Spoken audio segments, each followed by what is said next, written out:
Good morning, good morning, good morning, good morning, ladies and gents, your legal fairy godmother group. Hello. Gosh, it's been a while since I did one of these. Ages, in fact. Now, I have no idea who's going to pop on. I've only decided to do this yesterday, so you got a sort of a instant decision, instant delivery.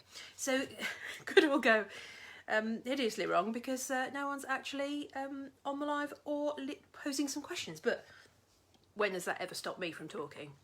Never. So I've got some material to chat to you about, but obviously the main purpose of this live feed is for people to pop some questions in and hopefully get some answers into the feed. It is supposed to be a bit interactive. So if you are watching, first of all, whether you are intending to ask a question or you're just lurking, just have a look, press the blue thumbs up thing down there so that we know you're here. Hello, Paula.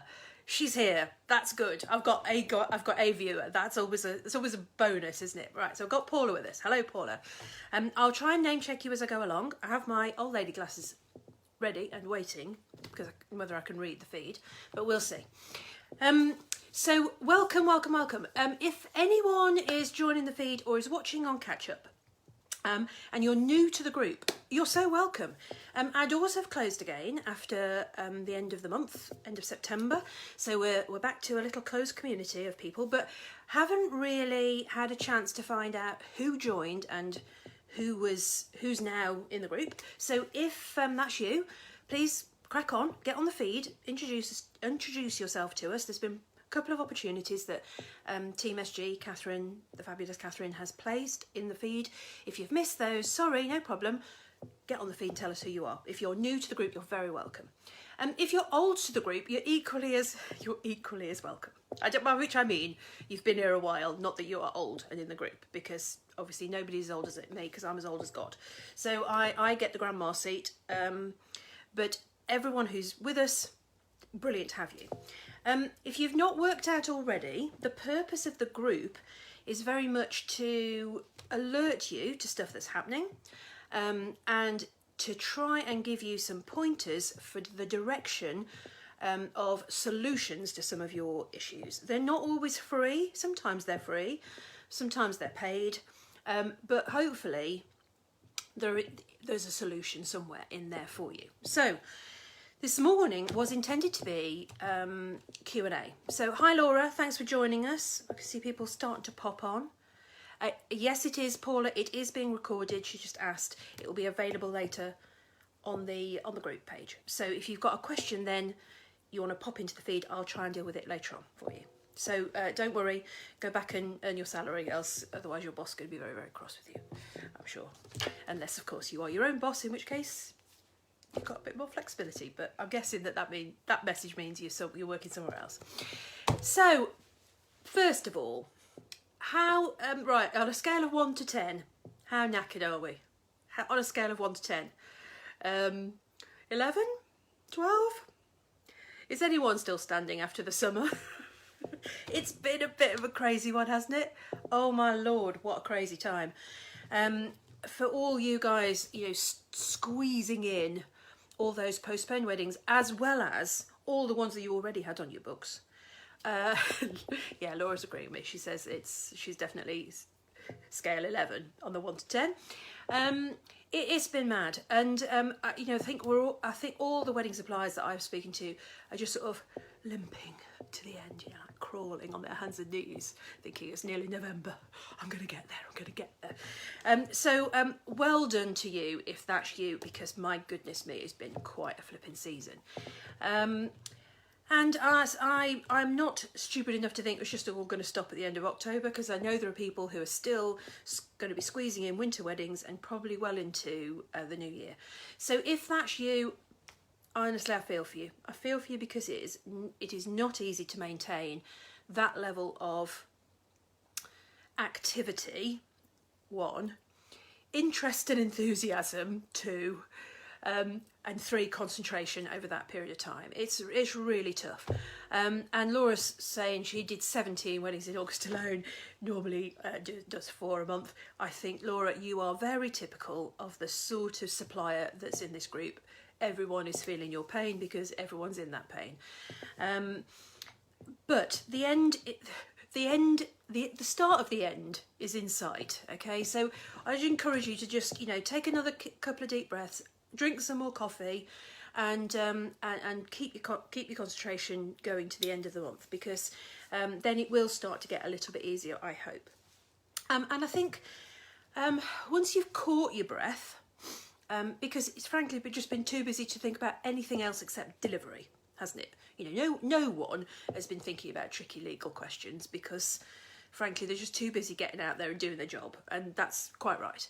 But when you have got to the end of this period, there will be hopefully a bit of time to catch your breath, see your family again, not wake up thinking about colour schemes and Pinterest boards and logistics, and to have a bit of a contemplation about what you've done over the summer, what's gone well, what's not gone so well, would have been even better if. That's a little reference to my lovely contact Adam Harris, who used to say, would have been better if. What would have been better if? Always a good question, I think. He's good at questions. So that's going to be a reflection time, and I expect that as we draw into the winter, a lot of people will have had issues and questions and challenges that they've had to deal with in the mayhem that has been the summer season 2021, and we'll do another one of these at some point between now and Christmas, when you can perhaps raise some further questions. So I thought, if people have questions, please just drop them in the feed, just write them in. If this is live and you're doing it now, great. If you're doing it on the catch-up later on, that's fine. I will get to it. I might not get to it instantly, but I will get to it later. So if you've got any questions, pop them in the feed. If I talk about anything that I think is going to be useful, links, pages of information somewhere, I'll pop the links into the feed as well, so you'll be able to find what I'm talking about. So I just thought I'd just flag up 2 or 3 just specific things that have happened in the last week, that I think will have got people talking. Some people have already asked me about, and are relevant to the things that I deal with for you guys. So first of all, it will not have failed to have crossed your field of view in some way, shape or form, either because you read it or because someone sent it to you and went, have you seen this? The delightful case of the teacher who slipped on a lager-soaked dance floor at a wedding, and is now claiming a very substantial amount of compensation from the venue, and I think also the supplier.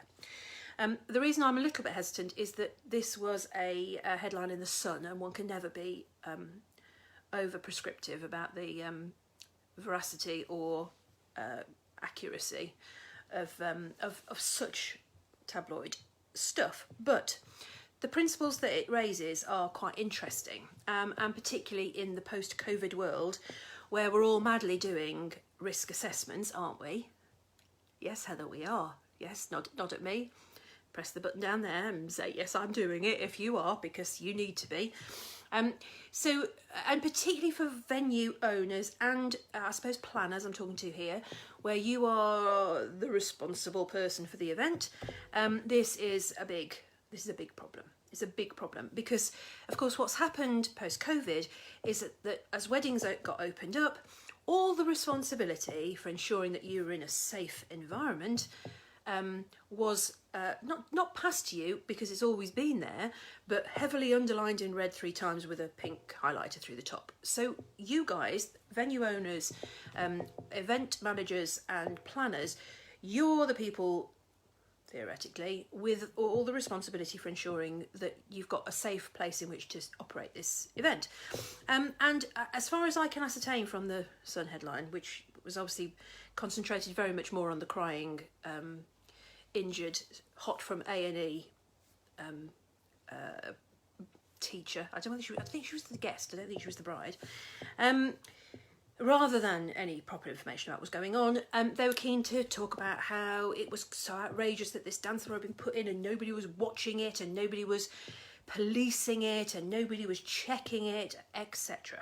Now, if you are a supplier of dance floors, and I've recently done a contract with someone who did this, it is a good idea to be clear in your contract about uses or not allowed uses. So be clear about what you can or can't do with the kit that you hire.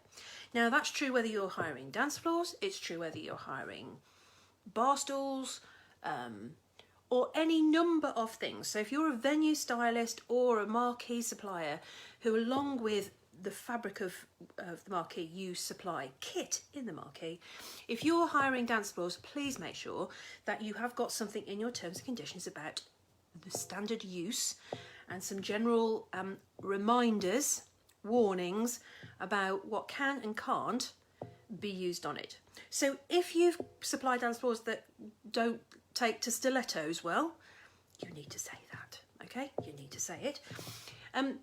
Equally, if you are hiring a dance floor in for a wedding, a function, something else, whether you're a venue or whether you're doing it in someone's garden as a planner, please be clear about whatever the limitations of that stuff are. You know, what can we and what can't we dance in on it.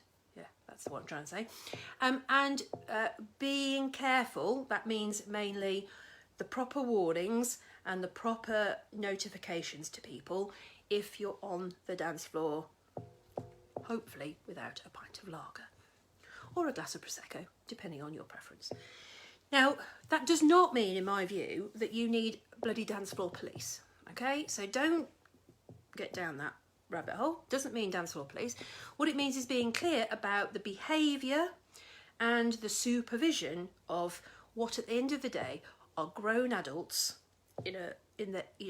taking their own risk for a relatively low risk activity. So these are all shades of grey, of course they are. Sensationalised in some headlines because that's what sell newspapers. But the reality is that if you have properly done your job and you've done the right risk assessment, very important, and you've told people how to behave, very important, and you've made reasonable steps to ensure their safety, then you've probably done everything that you need to do. Because at the end of the day, unfortunately, no matter what your contract attempts to say, you cannot exclude your liability for causing death or serious injury if you have been negligent. That's one of the things that a contract cannot do, and if it attempts to do so, it would be an unenforceable clause. So it's about making sure that you've been clear about the instructions, you're clear on the supervision, and you're clear on the risk assessment. And if those things are all ticked, even if someone does fall over on your dance floor, the chances are that you will not be liable for their injuries if you have not behaved negligently, you've worked to a reasonable standard, and you've got all of that stuff documented. Oh, I can hear you all groaning, going, oh my God, no. Help is at hand, because the fabulous Helen McCabe, who is in our group from Harrier UK, she's got a whole set of documentation, risk assessment documentation, and I will put a link to her website in the feed after this. It's well worth a read. So health and safety risk assessments in place. Yes, Heather. Yes, I have, Heather. And 2, have you got a contract? Blooming heck, I hope so. Because if you haven't, goodness me, I can't provide you with any more options than that. There's plenty of templates on the Stanford Gould online site. There's plenty of bespoke options if you call me directly. But make sure you've got a contract and make sure it deals with how you use the kit that you are hiring out. It's important. And if you are a venue, have you got something in your terms about the relevant supervision or activities that are allowed or are not allowed in certain sections of your venue? I would recommend that that's a good idea. So, dance floors and the dreaded lager slip, that's been a hot topic. So do make sure that those things are in place and that you're on that particular question. The second hot topic, oh man, and this is where I might end up ranting. I'm going to have to try and restrain myself. Complaints. The joy, which is the bad Facebook review, the bad Google review. How many of those have you had this year? Did you have a completely fabulous record? Just, wall to wall, fantastic Google reviews, fantastic feedback from customers. We love you, we think it's brill. And then all of a sudden, bang, this year you've got one that is slightly less than good. And And more worryingly, that I've seen a bit of a trend of using that said bad review, as a massive stick to wave at a supplier in an effort to get some money back. And let's be blunt, that's what it's usually about. If you don't, I'm going to. That's the sort of broad picture of it. Now, if you are someone who has been faced with a complaint like that and the threat of a bad review, my heart does go out to you, because I know how soul destroying it is, because 9 times out of 10, it's someone who you probably bent over backwards to help. They were really tricky from the start. You have that sort of gut feeling about certain clients, don't you? And this may be one of those. If that's you, please go and have a quick look at the Stanford Gould page, where there's Top Tip Tuesday. Catherine's posted this morning how you deal with complaints and what are the steps to take, and to bear in mind if you've got someone who is kicking up about something that happened. Now, what I'd say straight away is that if you have ballsed it up, not a legal expression, but if you have gone wrong, if you are at fault, the quicker you fess up and deal with it, the better. Okay? If there is some legitimate basis for a complaint, face the music and deal with it, or get someone to help you deal with it. That's by far the most important thing. But if the complaint is spurious, if the complaint really is not fair and really isn't founded, then making sure that you deal with it promptly, politely and objectively, really, really important. So go and have a quick look at the Stanford Gould page if you are looking for help about how to deal with a complaint. We've got some top tips on there, and a blog on the website, which that post will lead you to, because that's how Team Stanford Gould roll. So if that's for you, then please pop on and have a look at that. Right, I still haven't seen any more. Let me just put the glasses on. Right, I can't see any more questions in the feed for now. So can I happily say I'll do another one of these in, let's say, a month, when everything has calmed down a little bit more, perhaps. If anyone's got any questions in the meantime, you can put them into the group feed. I do say we don't give legal advice in the feed, and I know that some people have posted their questions into the feed, and occasionally I've removed them, or occasionally Catherine, Team SG Catherine, has removed them because they breach the rules. And occasionally people have posted questions and haven't had any answers, and I think that's primarily because people have been a bit too flipping busy. And the joy that is the Facebook algorithm means you don't see everything, so sometimes it's hard to find it. But if you do want to raise questions that are of general application, as opposed to, I've got a client who said, and they were, and then they did, and then they paid, and then they said, and then there's this email. So I don't want to see things in the feed that are specific to you. But questions like the one raised about the dance floor last week are useful for everybody in some way, shape or form. That sort of more generic, can you give us a bit of steer about this? Can you give us a bit of help on this topic? Very happy to try and oblige. Chances are we've probably done a blog about it somewhere in the past, and we can point you to the right response. Like the forever blooming and youthful question: should it be called a deposit or a booking fee? Thank goodness I wrote a blog about that some time ago, because the amount of time that saved me. I was just like, here you are. Have a look at this. This will answer the question. So if you do have questions, you can put them in the feed here. If you do have other questions, you can put them in the general feed in Your Legal Fairy Godmother. And if you see questions where you think, oh, I've got something. My house phone is ringing. My house phone never rings, but today it's going to ring. So apologies, I'm going to ignore that.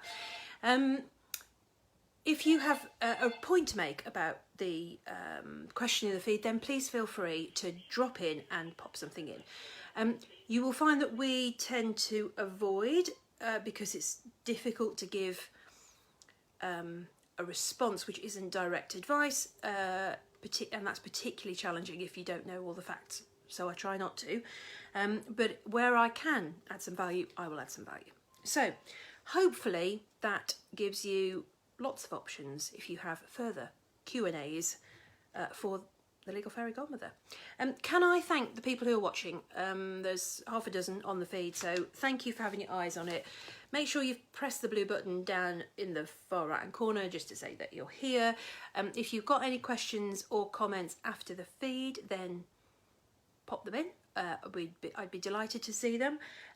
Feedback about what you want, feedback about how we can help, feedback about what's missing in the group, feedback about what you love in the group. I'm good with any of that. Please let us know, and we'll try and change what we're doing and provide you with some solutions.